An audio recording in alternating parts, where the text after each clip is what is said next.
Bom dia, pessoal. Sexta-feira, finalmente. Semana acabando e acabando bem para o Brasil, acabando tensa para a América do Sul e no mundo ainda a polarização da guerra comercial entre Estados Unidos e China. É assim que começa esta sexta-feira, são 7 horas da manhã. Hoje é dia 17 de outubro de 2025 e eu sou o Fábio Panunzio. E na próxima hora nós vamos repassar o que aconteceu ao longo do dia de ontem, antevendo no que for possível o dia de hoje. E as manchetes hoje são as seguintes. Olha, ontem aconteceu o tão esperado encontro entre Marco Rubio e o chanceler Mauro Vieira. E foi um encontro considerado numa nota conjunta como muito produtivo por ambas as partes, o que deixou sem voz, sem fala, sem discurso, os dois traidores da pátria que estão lá nos Estados Unidos fazendo o que podem para atrapalhar o nosso destino, né? Paulo Figueiredo e Eduardo Bolsonaro, ou seja, Sancho Panza e Dom Quixote, que me desculpe aqui o Miguel de Cervantes, que é um escritor brilhante, tem talvez a obra mais importante da literatura mundial, mas a tosquidão desses dois personagens é algo que chama a atenção, porque eles continuam movendo uma guerra insana, e daqui a pouquinho eu vou falar sobre isso. Tem uma passagem no Dom Quixote que é muito interessante, acho que capítulo 22, quando eles se encontram no meio da caminhada louca do Dom Quixote, com presos que estão sendo conduzidos para as galés do rei da Espanha, né? Vão virar remadores lá, porque foram condenados ladrões, um deles é poeta, enfim. E o Dom Quixote se mete numa enrascada, porque ele, muito contrariado com o sistema de justiça, ele liberta os presos. Ele consegue driblar os guardas e solta os presos. E depois de soltos, os presos se voltam contra ele pela tolice que fez, né? Já que o principal dele, chamado Ginés, esse sujeito se diz mesmo, aceita que é um ladrão conhecido e lidera a rebelião e acaba apedrejando o Dom Quixote. É mais ou menos o que está acontecendo com o nosso Sancho Panza, Paulo Figueiredo, e com o Dom Quixote Bolsonaro SP, Eduardo Bolsonaro, famoso bananinha lá nos Estados Unidos, né? Mas, enfim, a química continua rolando, a petroquímica, segundo o Lula, né? E as declarações ao final da reunião são muito alviçarias, né? A primeira delas dava conta de que o ambiente foi descontraído, né? Foi quase divertida essa reunião e agora prosseguem as negociações para um encontro entre Lula e Trump, provavelmente no dia 28, na cúpula da Malásia. Ao mesmo tempo em que Brasil e Estados Unidos se aproximam, Estados Unidos e Venezuela se afastam, né?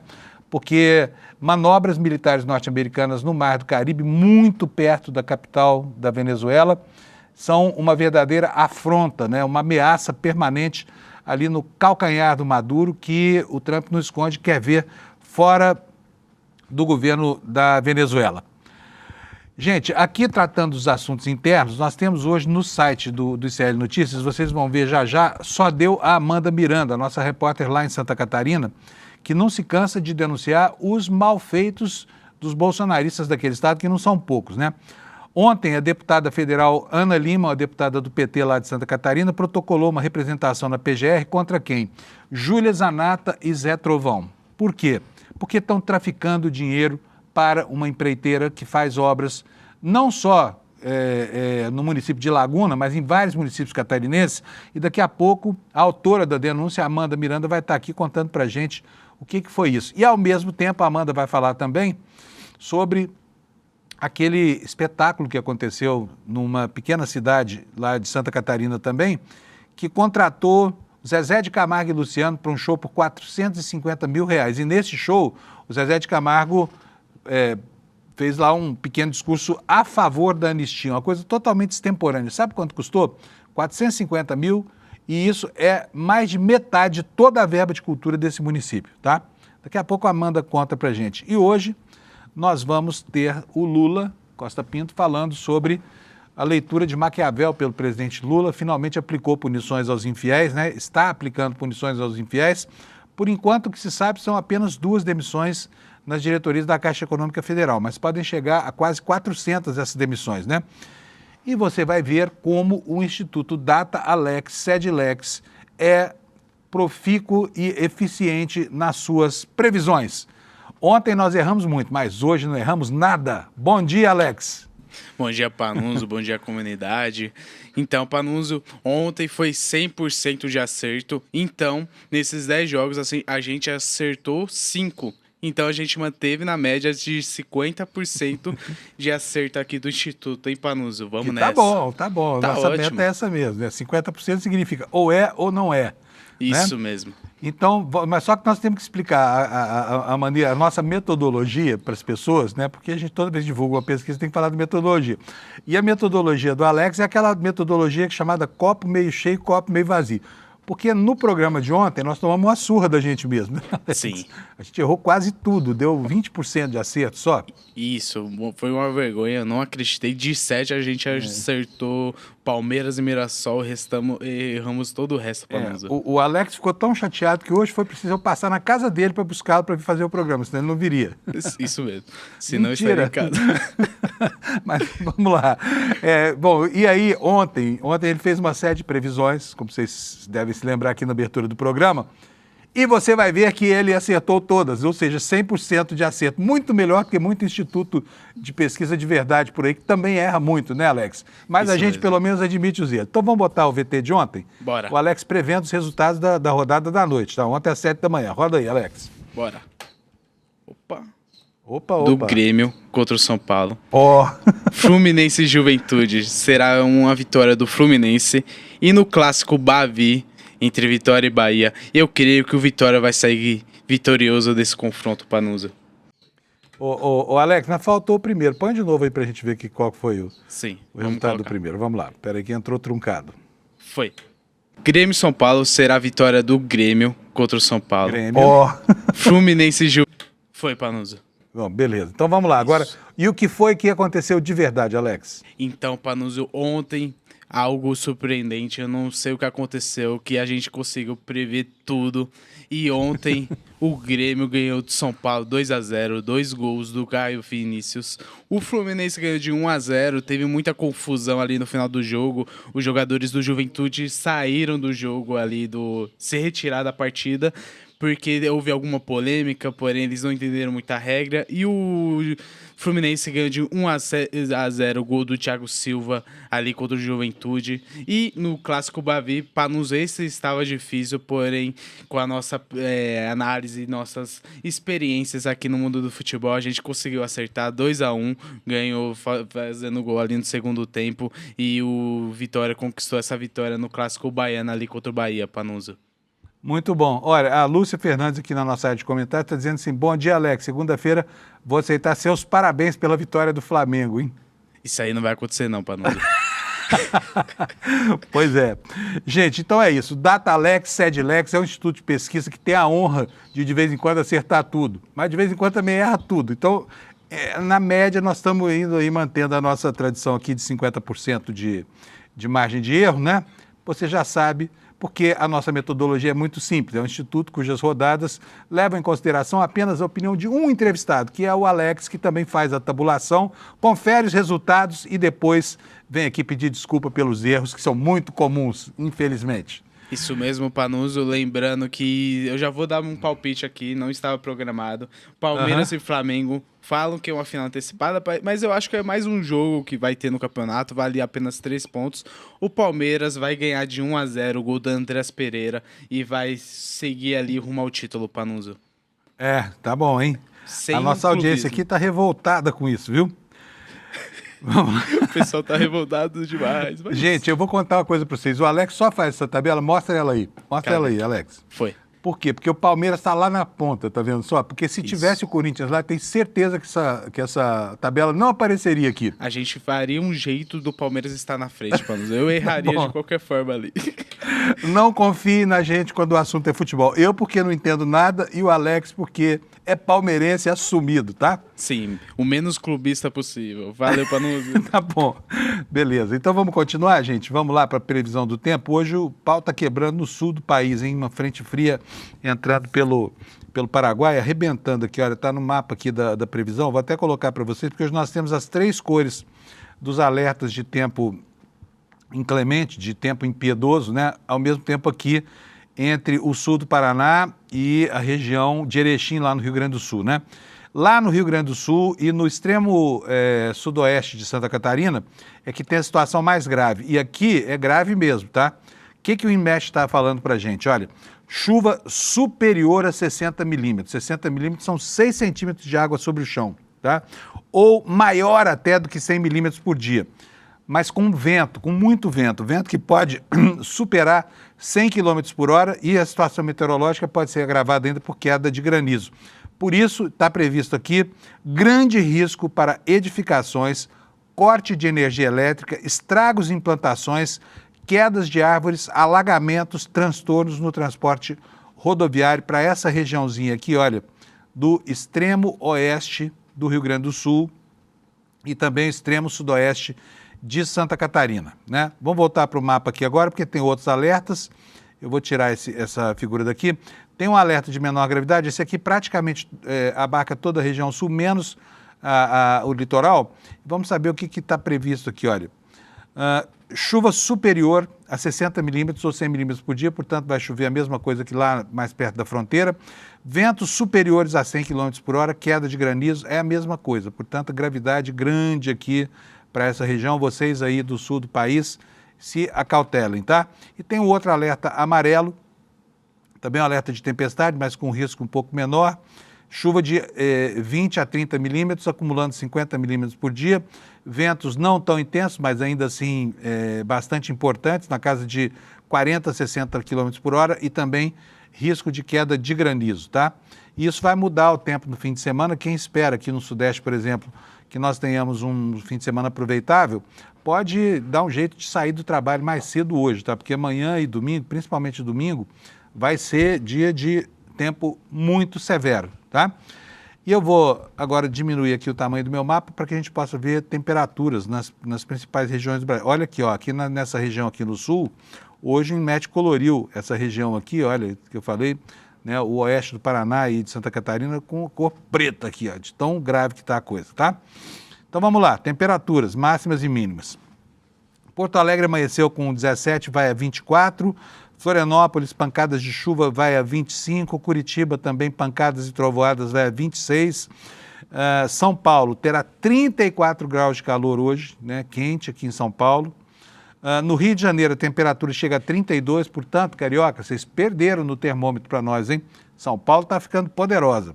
Em Vitória, a temperatura chega a 30 graus com nuvens no céu. Em Belo Horizonte, muitas nuvens também, máxima de 33, mas não há previsão de chuva.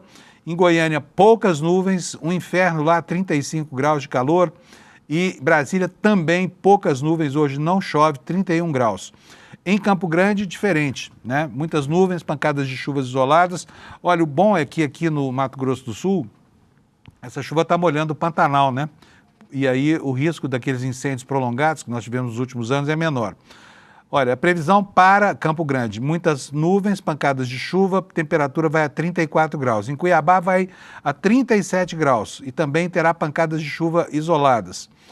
Porto Velho vai a 32 a temperatura, Rio Branco também 32, Manaus também 32, em Boa Vista 1 grau a mais, 33, em Macapá 32 graus, 33 graus em Belém, 24 graus, aliás, 32 graus em São Luís, Teresina 37 graus, em Fortaleza 30 graus, 31 graus em Natal, João Pessoa com 30, Maceió com 29 e Aracaju com 28. Em Salvador, a temperatura vai ser também de 28 graus, né? E pode chover aqui no litoral desde o Espírito Santo até o sulzinho, até o norte da Bahia. A previsão é de chuva para hoje, tá bom?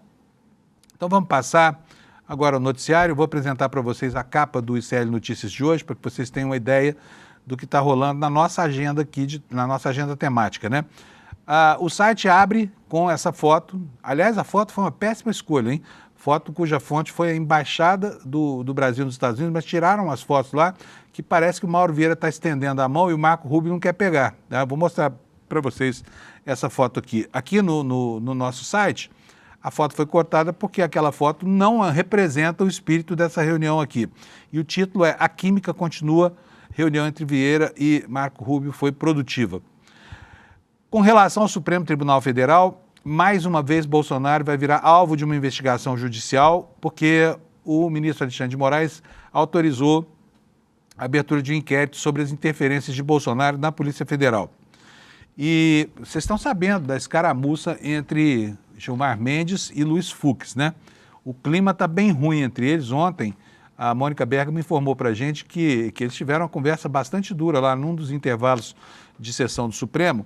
O Fux disse que estava de mal com o Gilmar Mendes porque o Gilmar Mendes vive falando mal dele. O Gilmar Mendes confirmou, falou, não, falo sim, só que eu falo em público, eu não falo pelas costas como você. E aí quebrou o pau, os ministros que entravam e saíam lá no ambiente onde os dois estavam brigando, não ficavam na discussão porque estavam constrangidos até com o clima, tá? E aí o ICL está contando os bastidores disso, né? O Fux abandonou o plenário do Supremo e saiu de lá. Fux que está numa fase terrível, hein, ministro? Bom, vamos falar agora sobre as artes do ofício de Amanda Miranda, nossa repórter lá em Santa Catarina, ela que bombou essa semana, hoje ela está em todo o site do ICL. Tá aqui, olha, essas duas matérias que estão aqui nos nossos destaques são matérias da Amanda que daqui a pouco vai contar para nós o que significa, né? A primeira reportagem repercutindo um assunto que nós divulgamos aqui no ICL, por intermédio das matérias da Amanda, dando conta das traficâncias de Júlia Zanato e Zé Trovão em benefício de uma empreiteira que faz obras no município de Laguna, lá em Santa Catarina, contra a vontade do prefeito, tá? Prefeito do PL, os dois deputados também do PL, mas eles estão às turras lá, uns e outros, porque tem treta nesse negócio. A Amanda vai contar isso pra gente. E aqui embaixo, né, aquele show do Zezé de Camargo e Luciano, esse show em que o Zezé de Camargo fez uma pregação lá a favor da anistia, dizem, né, os bolsonaristas sempre dizem isso, Lei Rouanet, mas o Caetano Veloso, Lei Rouanet, mas Chico Buarque, Lei Rouanet, comunistas mantidos pela Lei Rouanet. Mas os sertanejos bolsonaristas, para eles não tem Lei Rouanet. Aliás, a Lei Rouanet não é nada do que dizem, né? A Lei Rouanet é uma lei que autoriza empresas a investirem até 4% do imposto devido no financiamento de obras culturais de interesse do país, né? Mas os bolsonaristas não, eles atacam mesmo ao cofre das prefeituras, tá? E esse show do Zezé de Camargo lá em Santa Catarina, ele custou 65% do orçamento para a cultura do município de Porto Belo. 65%, um único show, hein? Um único show, tá? 65%. Pagaram um cachê de R$450 mil. O orçamento da área da cultura na prefeitura para o ano inteiro é de 700 mil. Veja como os bolsonaristas gastam bem o dinheiro público, não é? E a Amanda daqui a pouco vai estar aqui para contar isso para nós, tá bom? Olha, um comunicado da Embaixada Americana, né? O comunicado da Embaixada Americana está chamando a atenção para os problemas de logística da COP30. A gente sabe que a Embaixada Americana tem sido porta-voz de um lobby contra o Brasil o tempo todo, com muito atrevimento e tudo mais, mas agora eles estão trazendo aí alertas em relação a esse evento, que além da implicância com o Brasil, vai reunir gente do mundo inteiro para discussão de temas ambientais, aos quais também é avessa a administração Trump, tá bom? E olha, temos também a história de uma professora que fez o concurso da USP, foi avaliada pela banca, passou em primeiro lugar, ela é negra, e contra a aprovação dela, muitos outros professores que pleiteavam a mesma vaga se insurgiram e conseguiram anular a contratação dessa senhora, tá? Dizendo que ela era amiga do pessoal da banca e tudo mais, no que está sendo tratado com mais um caso de racismo em meios acadêmicos, e a gente vai saber o que é isso ao longo da edição de hoje, tá bom? E só para terminar aqui, entre os destaques, vou dizer para vocês, repetindo aqui, que daqui a pouco nós teremos conosco aqui o Lula Costa Pinto, já. Ele já vai falar com a gente, já está no jeito. Então vamos chamar o Lula para a gente conversar com ele, que nós temos 3 assuntos importantes hoje. Lula, bom dia, meu caro Lula. Bom dia. Bom dia, Fábio. Bom dia quem nos assiste. Lula, estava falando aqui, esses dias todos aqui, que o Lula precisava ter lido Maquiavel antes de começar a governar, para não ter a tolerância que tem para com gente que sabota abertamente o governo. Na semana passada parece que leu Maquiavel, né? E começaram as demissões. A gente soube das demissões de 2 funcionários da Caixa e essas demissões de cargos de confiança nominados por gente da qualidade de um Ciro Nogueira, de um Antônio Rueda, elas podem começar a cair a centenas, né? Conta para nós como é que é o contexto da aplicação dessas sanções do Lula aos infiéis. Maravilha, Fábio. Na verdade, o Lula leu Maquiavel há muito tempo. O que acontecia era, havia muita gente ao lado dele desaconselhando as aplicações, né, das regras, das bulas maquiavélicas, né, para organizar e estruturar o governo.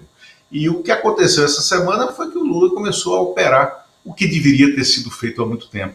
E a primeira grande espanada vertical se deu na Caixa Econômica Federal, aonde neste momento já se contabiliza mais de 40 demissões de diretores, de vice-presidentes e de assessores especiais. Vejam bem, assessores especiais da presidência com salários de até R$ 40 mil, com remuneração de até R$ 40 mil, não concursados, né, dentro da Caixa, e que eram ligados a Ciro Nogueira, a Antônio Rueda, a Arthur Lira, alguns até a Eduardo Cunha ainda, e remanescentes do período em que essa turma do centrão ou da extrema-direita entrou nos órgãos públicos durante o período de Michel Temer, logo depois da deposição da presidente Dilma Rousseff. O mesmo aconteceu na Codevasf. Codevasf, que é o órgão público campeão dessas emendas de influência, das emendas PIX, que são dotações orçamentárias obrigatórias, como as reportagens da repórter Amanda Miranda vêm revelando em Santa Catarina, e que no caso da Codevasf se reproduzem em todo o país. A Codevasf, que ganhou uma abrangência nacional, existe escritório da Codevasf, que é Companhia de Desenvolvimento do Vale do São Francisco e Parnaíba, Rio Parnaíba, tinha uma abrangência regional na região da Sudene, no Nordeste, que abriga todo o Nordeste, Minas Gerais e Espírito Santo, e hoje a Codevasf abrange todo o país, vai do Acre a Recife, descendo para Goiânia, Palmas, né, e aonde há escritórios e aonde se executam emendas orçamentárias dessas emendas obrigatórias, essas emendas impositivas que são colocadas no orçamento da União. Né? Então, também houve uma vassourada na Codevasf, no Banco da Amazônia, na Sudene, né? Está havendo um processo semelhante ao da Caixa no Banco do Brasil.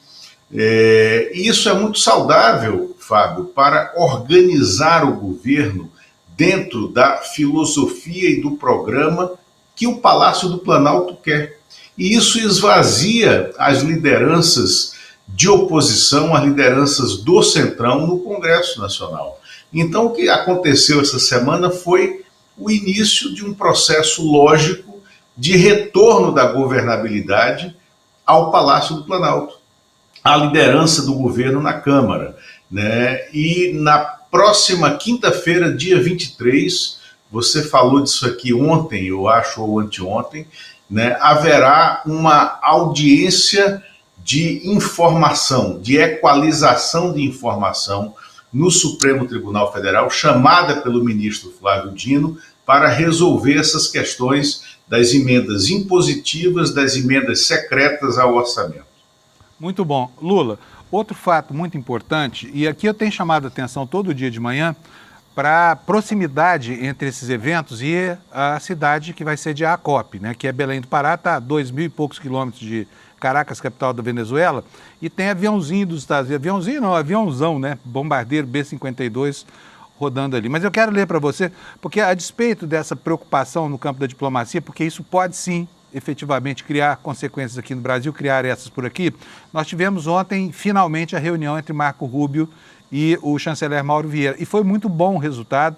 Houve um comunicado conjunto, vou até mostrar para vocês aqui, vou botar na tela, porque eu quero ler uma nota curtinha.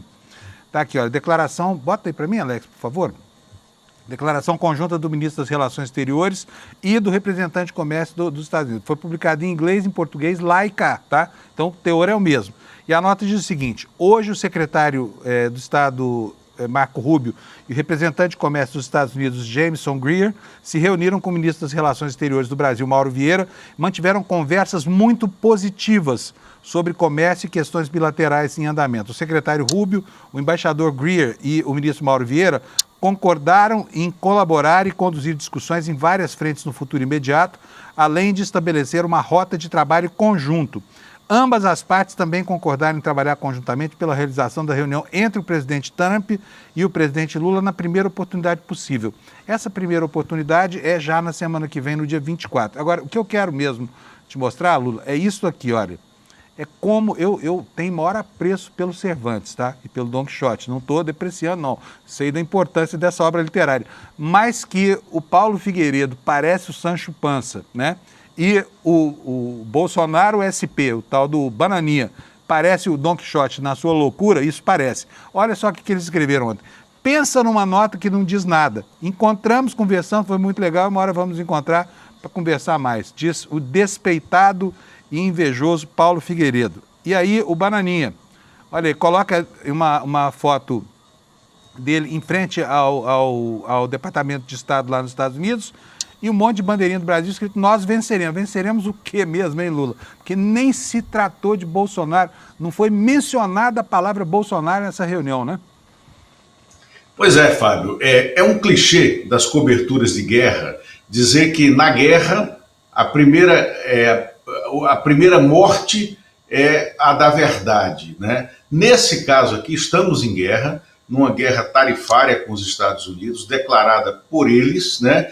Mas nessa guerra tarifária, a primeira morte foi a da mentira, né? Foi a da mentira e mortos os mentirosos, os despojos já foram removidos da Casa Branca, da Secretaria de Estado, porque há uma determinação agora do secretário de Estado, Marco Rubio, né, para que o Paulo Figueiredo e o Eduardo Bolsonaro, que se jactavam de ter relações diretas com o gabinete dele, do Marco Rubio, não tenham mais acesso à Casa Branca, né? Ou seja, eles perderam, playboys, né? E terão que sair de cena. O assunto, né, Bolsonaro, que foi o argumento colocado para criar toda essa tensão e criar uma punição ilegal e injusta ao Brasil na questão tarifária, acabou. Abriu-se a conversação entre os dois governos, entre as duas chancelarias, né? E nesse assunto você tem em pauta a questão tarifária, que já aperta os calos americanos com o início da alta inflacionária nos preços do dia a dia da população americana, porque está faltando frutas, sobretudo, né? Frutas, café,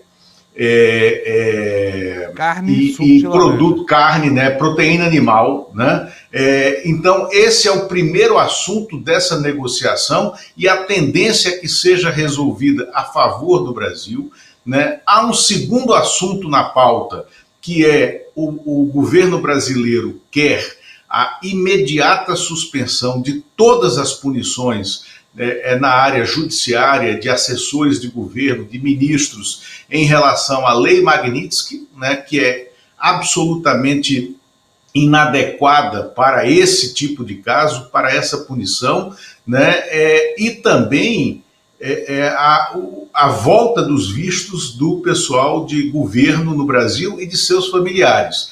Mas aí surgiu um terceiro ponto nessa agenda, além das terras raras, né, da exploração de empresas americanas que eles querem ter direito de lavra das terras raras brasileiras, por causa das jazidas de minerais que são usados em componentes de alta tecnologia, das plataformas de Big Techs, né? São outros assuntos que têm um diapasão. Esse é o terceiro ponto da pauta, mas surgiu o quarto, que é esse que você falou, da questão da guerra já em curso. Já há uma guerra fria, já se ouve o ronco, se ouve o sobrevoo dos bombardeiros B-52 na costa da Venezuela, na região do Caribe, Ontem, o comandante militar da Frota Sul, que está fundeada no Caribe, na costa venezuelana, pediu demissão porque discorda do que vem sendo feito,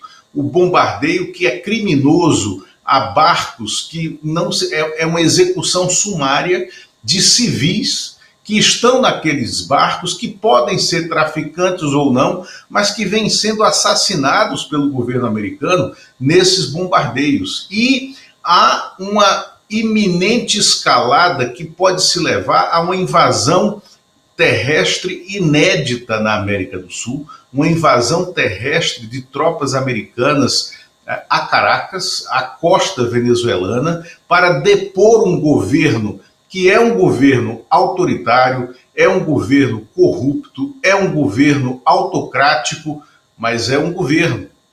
Então, seria a morte dessa saída diplomática.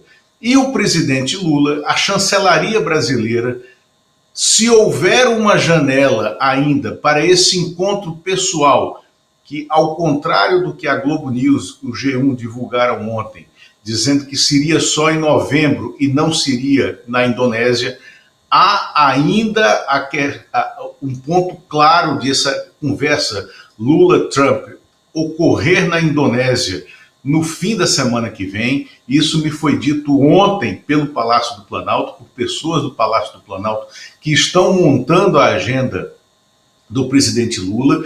Essa conversa pode acontecer na Indonésia ainda, e se acontecer na Indonésia antes do programado bombardeio, que está ficando cada vez mais quente e evidente, do bombardeio americano à Venezuela, é muito provável que o presidente Lula coloque panos mornos nessa relação e viabilize uma retirada americana desse teatro de guerra, porque será um atoleiro para os Estados Unidos, assim como foram Vietnã, Camboja e Coreia, né, durante a Guerra Fria. Não é fácil, é uma aventura trágica para os Estados Unidos imaginar que eles poderão bombardear a Venezuela, que eles poderão invadir a Venezuela e que sairão facilmente disso que vai virar um atoleiro caribenho e amazônico para os americanos. Lula, valeu, muito obrigado, bom fim de semana para você, aproveita para descansar. Como é que tá a chuva em Brasília? Voltou essa semana, tá legal, né? Voltou, mas já foi embora. Já foi embora. Passou rapidinho, né? Mas vai chegar de novo, tá vindo uma frente fria power aí vindo do Paraguai. Vai dar tudo certo, vai chegar até aí, viu, Lula? Um abração para você. Maravilha, tá? Abraço, Fábio. Até Tchau, logo. Bom fim de semana. Gente, olha, tudo isso que o Lula falou tá hoje nas capas dos jornais como o New York Times, tá bom? Vou começar mostrando para vocês aqui uma matéria dizendo que, olha, estou aqui com o New York Times, você está vendo na sua tela, né? Aviões B-52 e helicópteros voando perto da Venezuela em demonstração de novas ameaças, né? Está na capa do New York Times, tá? Eu sempre falo aqui, são informações que não são do Partido Comunista Chinês, nem da blogosfera comunista brasileira, é do New York Times. Helicópteros voam perto da Venezuela em demonstração de ameaça. São esses helicópteros aqui, olha, estavam voando ontem a 150 quilômetros da capital Caracas, tá? Helicópteros Black Hawk. Vou ler aqui para vocês o lead da matéria. O governo Trump está aumentando drasticamente a pressão militar dos Estados Unidos sobre o governo Nicolás Maduro, presidente autoritário da Venezuela, que é como eles se referem ao Maduro, com uma demonstração dramática de ameaças aéreas nos últimos dias, enquanto o Pentágono organiza um grande aumento de tropas na região. Na quarta-feira, pelo menos 2 bombardeiros B-52 da Louisiana voaram durante horas ao longo da costa da Venezuela, no espaço aéreo internacional, no que um alto funcionário dos Estados Unidos chamou na quinta-feira de demonstração de força. Os B-52 podem transportar dezenas de bombas guiadas de precisão e também aquelas bombas estupidamente poderosas que foram usadas durante o ataque às instalações nucleares do Irã. Também nos últimos dias, uma unidade de aviação de elite de operações especiais do Exército tem realizado voos no sul do Mar do Caribe, pertinho da costa da Venezuela. Helicópteros pertencem ao 160º Regimento de Aviação de Operações Especiais do Exército e eles realizam missões de treinamento e não formalmente ensaios para uma ação militar dentro da Venezuela, disse uma autoridade americana, falando sobre condição de anonimato. Mas esse mesmo oficial relatou que a presença do regimento, relatado anteriormente pelo jornal Washington Post, pretendia fornecer ao presidente Trump, à medida que ele e sua administração aumentavam a pressão sobre os suspeitos de tráfico de drogas e sobre Nicolás Maduro, o líder autoritário da Venezuela. Ficou meio sem sentido esse parágrafo aqui, mas vocês entenderam, né? O oficial reconheceu que a presença desse regimento, então, é para pressionar o Nicolás Maduro. O que quis dizer esse parágrafo aqui mal traduzido? Na quarta-feira, o New York Times relatou que a administração Trump autorizou secretamente a CIA a conduzir ações na Venezuela, ações de sabotagem. A autorização é o passo mais recente na intensificação da campanha de pressão de Trump contra a Venezuela. Desde o início de setembro, as forças de operações especiais atingiram pelo menos 5 barcos. Hoje, de madrugada, teve mais um, tá? Teve mais um, a gente vai falar sobre isso já. Matando até antes desse último episódio agora, pelo menos 27 pessoas.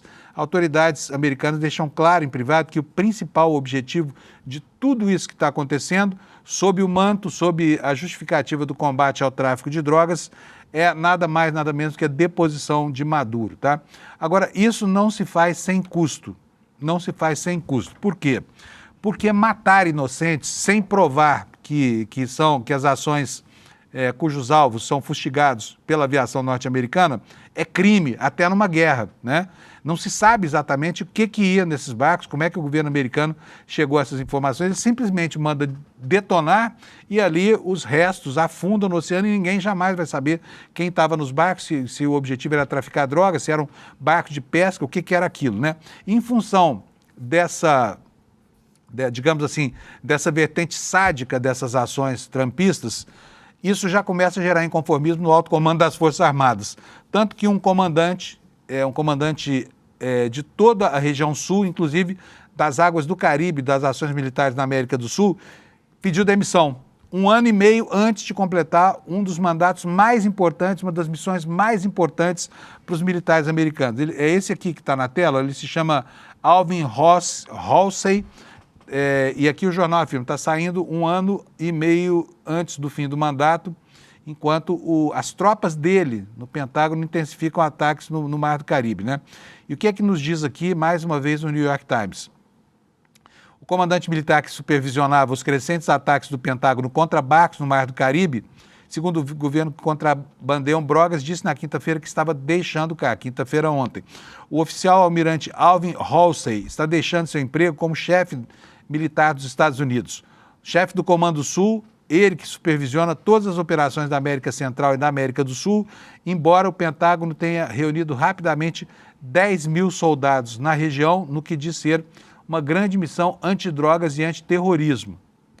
Não ficou claro por que o almirante Halsey está partindo repentinamente, menos de 1 ano após o início do que normalmente é um trabalho de 3 anos e meio, na maior operação da carreira dele, que tem 37 anos de comando.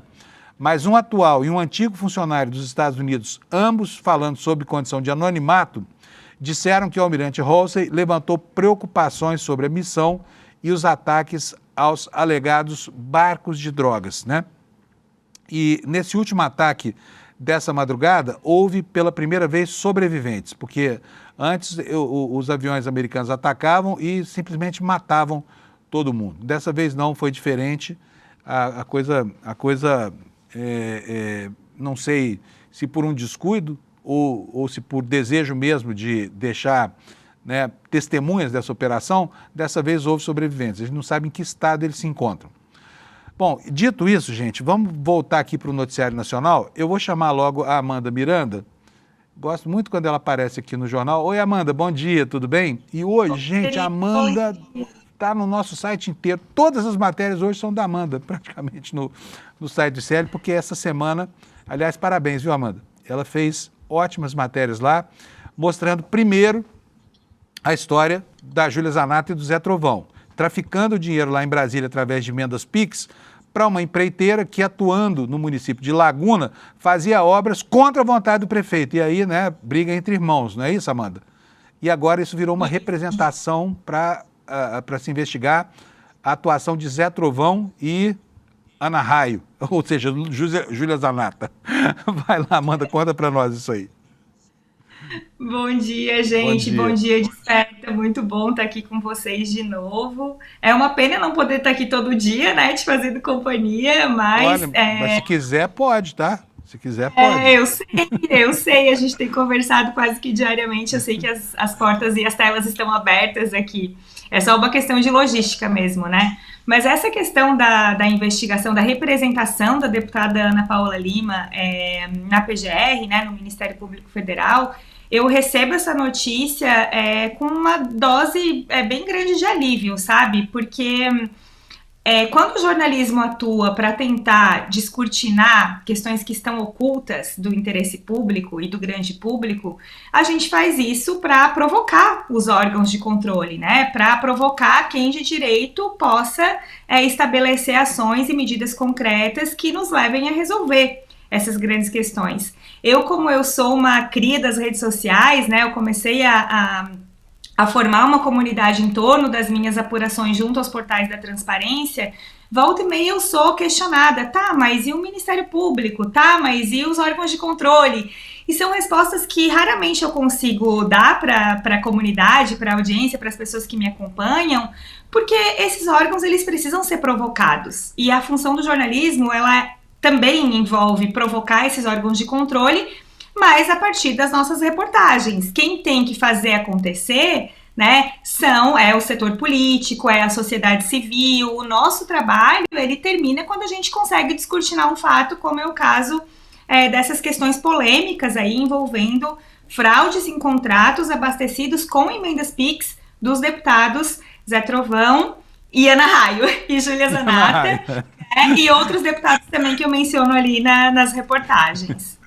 Muito bom. Agora, resume para a gente, Amanda, essa história, para que as pessoas possam entender como é que as emendas, como é que o dinheiro saiu do bolso do contribuinte e chegou até uma empreiteira, né? Uma empreiteira queridinha desses deputados e de muitos outros, né? Porque só dá ela aí em Santa Catarina, não é isso?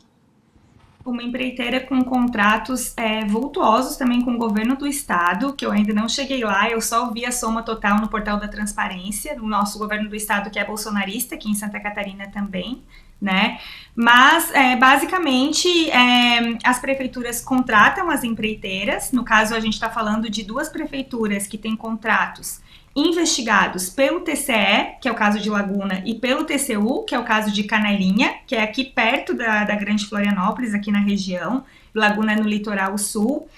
E essas empreiteiras, elas estabelecem os contratos com as prefeituras, no caso de Canelinha, de forma muito controversa, porque Canelinha impõe ali, quando vai abrir o processo de licitação, que ela só vai contratar empresas que tiverem usina de asfalto a 25 quilômetros. Ou seja, super dirigido, né? Não, se você não tiver... sua sede não for na avenida tal, número tal, você não pode participar da licitação. É mais ou menos isso, né? Exatamente. E isso está na investigação do TCU. O TCU pensa, poxa, isso aqui é uma forma de direcionamento, porque só essa empresa pode concorrer. E, ao mesmo tempo, a empresa começa a estabelecer uma série de aditivos nos contratos para aumentar o valor das obras. As obras que tinham um preço X, elas viram o dobro, o triplo de X, em função desses aditivos. E o que é usado para pagar esses aditivos? Verbas de emendas parlamentares que vêm desses deputados.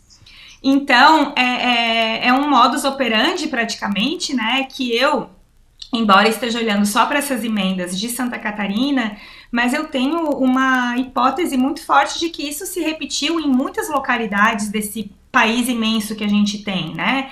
E que a gente precisa começar a botar a mão nessa caixa preta de fato, e só os órgãos de controle e do judiciário é que vão conseguir fazer a gente ter uma noção exata do que aconteceu.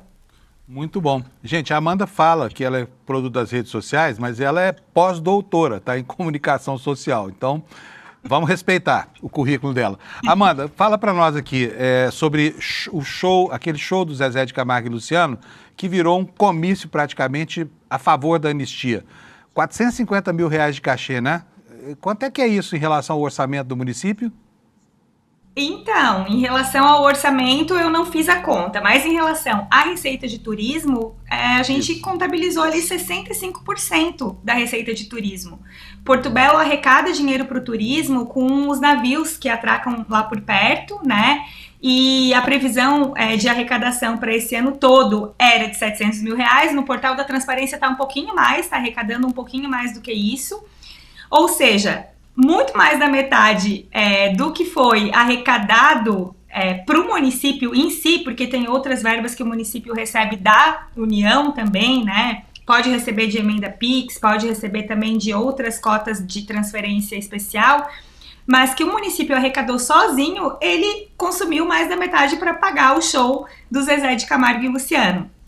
Eu não tenho absolutamente nada contra investimento público em cultura, muito pelo contrário, eu sou daquelas que quer que a cultura seja muito estimulada e eu sei o quanto os artistas precisam do incentivo do Estado. Mas a gente está falando aqui de mais um caso muito representativo da hipocrisia dos bolsonaristas.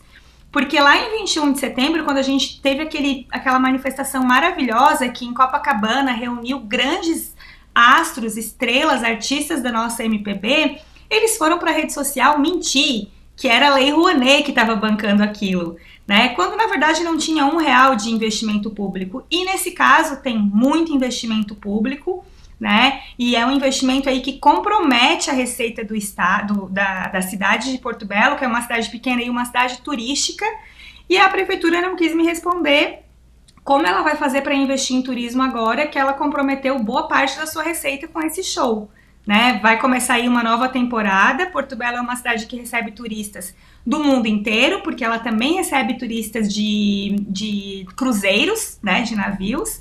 E agora, será que usaram tudo para pagar o show? Fica aí a grande questão, né? Pois é, e a gente precisa sempre esclarecer, porque nunca é demais. Vai que tem algum bolsonarista aqui na nossa audiência, a gente contribui pelo menos com um pouco de informação do universo normal, não do universo paralelo, né? Gente, a Lei Rouanet é uma lei absolutamente séria. Ela permite que as empresas investam até 4% do imposto de renda, né? E ela audita esses eventos. Então, ainda que fosse Lei Rouanet, seria muito melhor do que pegar dinheiro do orçamento de um município pequeno e enfiar todo ele no rabo de um conjunto musical que está pago para fazer proselitismo político, que é o que aconteceu lá. Um comício a favor da anistia. Ninguém no Brasil fala mais de anistia, né, Amanda? E aí vem esse choro. Ah, mas é a Lei Rouanet, né? Então, vamos botar os pingos nos is, né, Amanda? E uma coisa muito importante também, que rodou muito nas redes sociais ontem, eu sou super a favor da Lei Rouanet, né? Eu acho que é um incentivo muito importante.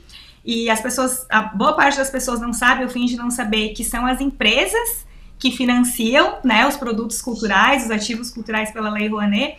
E a Lei Rouanet está também sendo usada para financiar uma das maiores festas populares, que não é mais tão popular, porque hoje ela está muito direcionada para a elite, aqui em Santa Catarina, que é a Oktoberfest de Blumenau.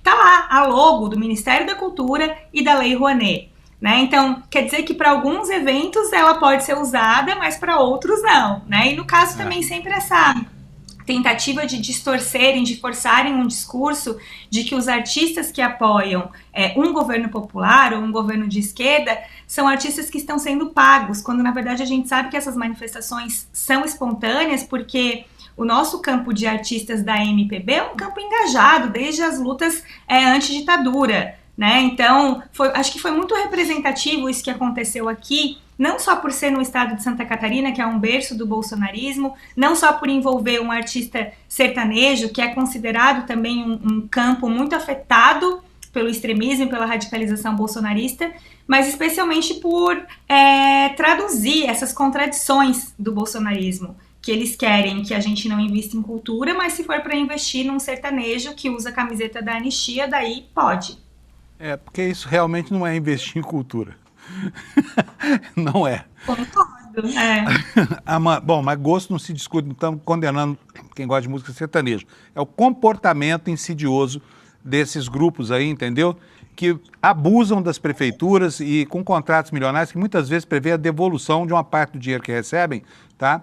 Num exercício de corrupção que é manjado pra caramba, né? Você lembra dos aviões do forró e outros escândalos que nós tivemos no Brasil? Sempre assim. cachês milionários e uma parte do dinheiro acaba voltando para a mão de quem liberou na prefeitura, né, Amanda?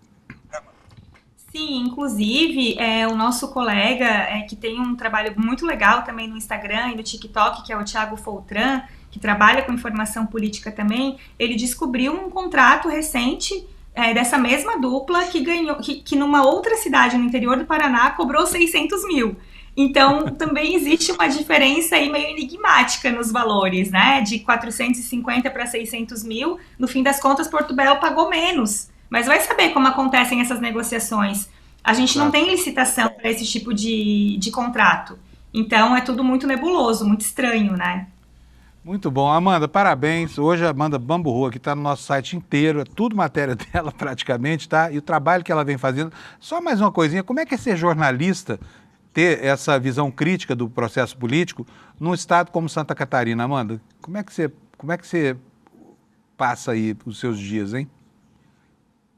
Então, tá cada vez mais difícil, né? A gente tem bons jornalistas aqui, mas os bons jornalistas, eles estão se escondendo porque temem perder seus empregos, perder seus contatos. E também a gente tem uma mídia que é muito dependente do orçamento público de comunicação, que está centralizado nas mãos de governador e prefeitos bolsonaristas. Então, é muito desafiador, né? Eu tenho tentado trabalhar e dar vazão para pautas em que eu consigo flagrar essa contradição do bolsonarismo, mas existem muitas outras pautas que chegam até mim e que infelizmente eu não consigo fazer, porque eu sou uma só, eu não sou uma redação, né? E agora com o suporte do ICL e todo o espaço que eu estou recebendo de vocês aqui, eu consigo dar uma vazão e uma dimensão muito maior para os absurdos que a gente tem. Então também é muito importante essa interlocução, esse lugar na mídia nacional, já que aqui a mídia local ela não tem trabalhado para expor essas contradições, porque é dependente dos recursos desse caixa que é muito influenciado pela lógica bolsonarista. Muito bom. Amanda, um beijo para você, obrigado, bom fim de semana, obrigado por estar presente aqui no Desperta, sempre que você produz alguma coisa muito relevante aí, e a gente espera que isso aconteça com cada vez mais frequência, tá bom? Obrigadíssimo. Obrigada, querido. Obrigada pelo carinho de sempre. Boa sexta para todo mundo. Bom final de semana, gente. Obrigado. Tchau, Amanda. Então tá aí, gente. Leiam no site hoje, no iclnoticias.com.br, as matérias que a Amanda está mandando para a gente, tá bom? Enquanto isso, vocês viram aí, né? É uma idiosincrasia. Esses mesmos moralistas que condenam a Lei Rouanet, que nem é aplicada, né? Para o caso, por exemplo, de artistas como Chico, Caetano e outros que eles deploram, esse moralismo não se aplica a contratações diretas de prefeituras, né? E bolsonarismo é mesmo um posto de contradições, né? E um posto de contradições que no plano do sistema de justiça brasileiro, cada dia que passa afunda mais. Temos aqui uma outra manchete para vocês. Olha aí, Moraes autoriza investigação sobre interferência de Bolsonaro na Polícia Federal. É uma matéria da Agência Brasil, vou ler rapidinho aqui porque tem muita coisa para falar ainda e tempo zero, né? O ministro Alexandre de Moraes autorizou nesta quinta a reabertura do inquérito da Polícia Federal que investigou o presidente Bolsonaro. Ele atendeu a um pedido feito ontem pelo PGR Paulo Gonet. Em março de 22, durante o governo do ex-presidente, durante o governo Bolsonaro, tá? Essa PF, a mesma que está sendo investigada agora, concluiu que não havia ingerência nenhuma e pediu o arquivamento do caso, né? E isso tudo começa depois que Sérgio Moro pediu demissão do cargo de ministro da Justiça e insinuou, né, naquela oportunidade, que havia interferência do Bolsonaro. Depois o Moro, como é um sujeito que não tem nenhuma consistência, enfim, fala hoje uma coisa, amanhã fala outra, o Moro disse que havia essa interferência e isso acabou virando esse caso. E se o Moro falou, então tem que ir atrás mesmo, né? Mas na época a Polícia Federal disse que não havia nada. Agora, no entanto, a vaca está indo para o brejo novamente, tá bom? Vamos mais aqui. Olha, rumores da aposentadoria da ministra Carmen Lúcia andaram fervilhando aí no ambiente político e ontem ela disse que não, tá? Não vai sair não vai dar ao Lula o gostinho de nomear seu 12º ministro do Supremo. Está aqui manchete no Valor Econômico, Carmen Lúcia diz que não pretende se aposentar tão cedo e que ainda há muito a conquistar em direitos e igualdades, tá? Aqui a nossa ministra, Carmen Lúcia.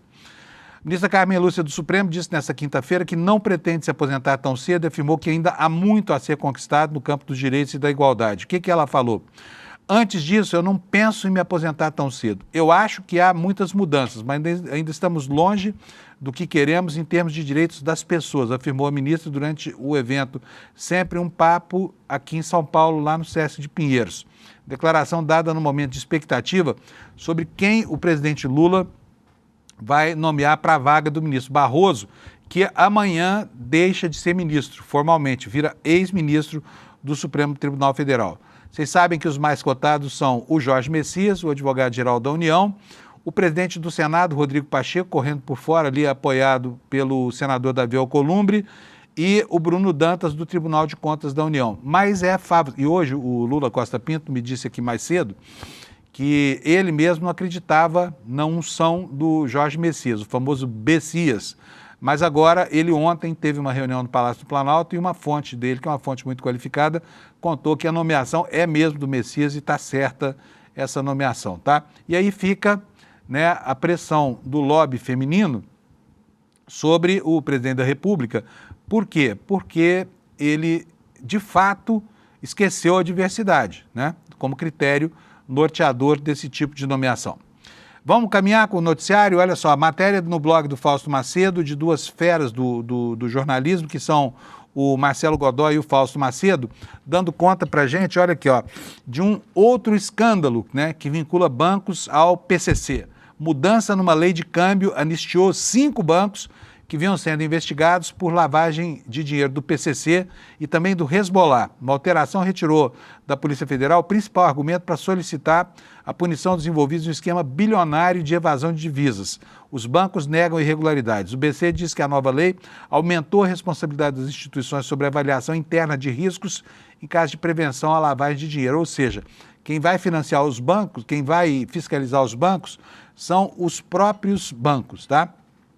Olha, a matéria nos dá conta aqui de que esses bancos que vinham sendo investigados eram Master, tá? Esse enroladíssimo aí, né? Está num processo de muita dificuldade, estava sendo negociado com o BRB, a venda dos ativos desse Master para o BRB não foi autorizada, né? O Genial, aquele Genial da pesquisa Genial Quest, que é um banco que aparece nas denúncias de lavagem de dinheiro e gestão de fundos do PCC, o Travelex Banco de Câmbio S.A., o Banco Santander e o Haitong Banco de Investimentos do Brasil S.A.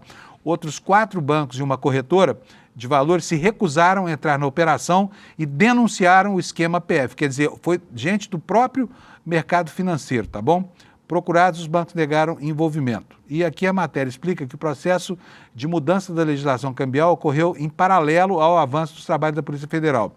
A investigação da PF começou em janeiro de 2020 e deu origem à Operação Colossos, tá? Então tá dito aí o que precisa sobre isso. Leiam no blog do Fausto Macedo, do Jornal Estado de São Paulo, para você saber a informação na íntegra, tá? O Platô BR nos informa que o Planalto está apostando em 2 projetos para reduzir benefícios fiscais, como forma de financiar a isenção de imposto de renda para quem ganha até R$5 mil, né?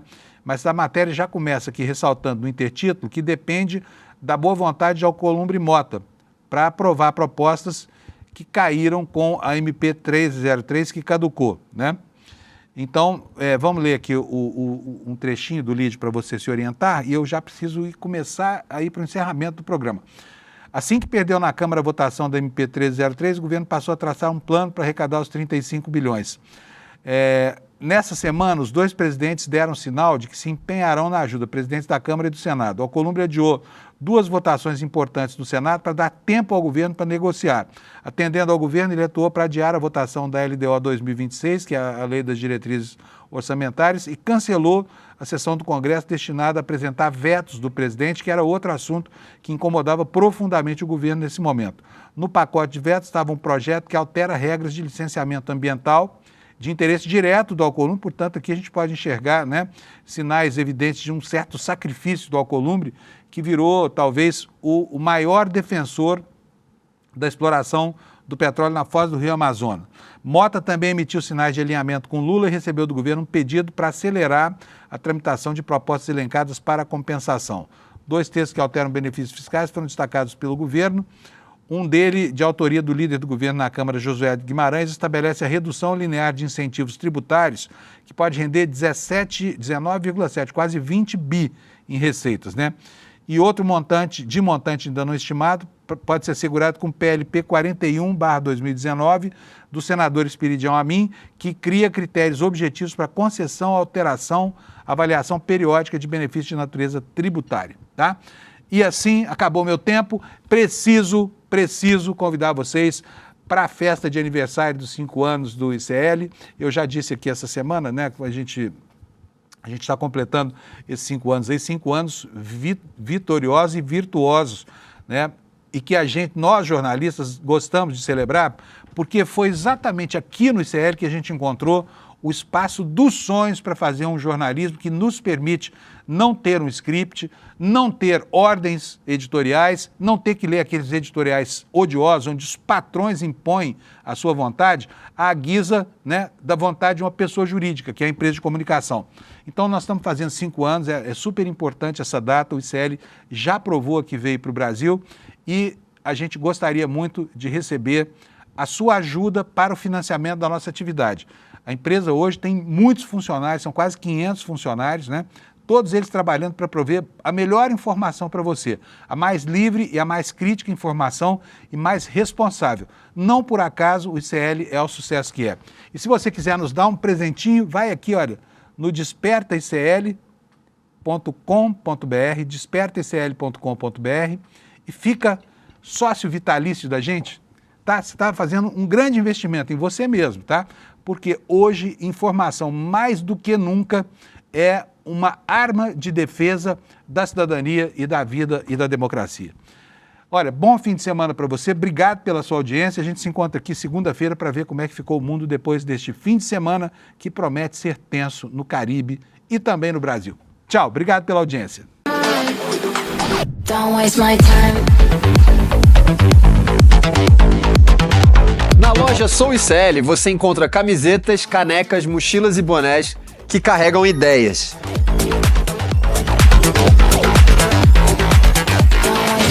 Produtos com propósito para quem acredita em justiça, consciência e transformação. Vista, use, leve a luta com você. Acesse souicl.com.br e escolha o que representa você. ICL, souicl.com.br, tá tudo lá.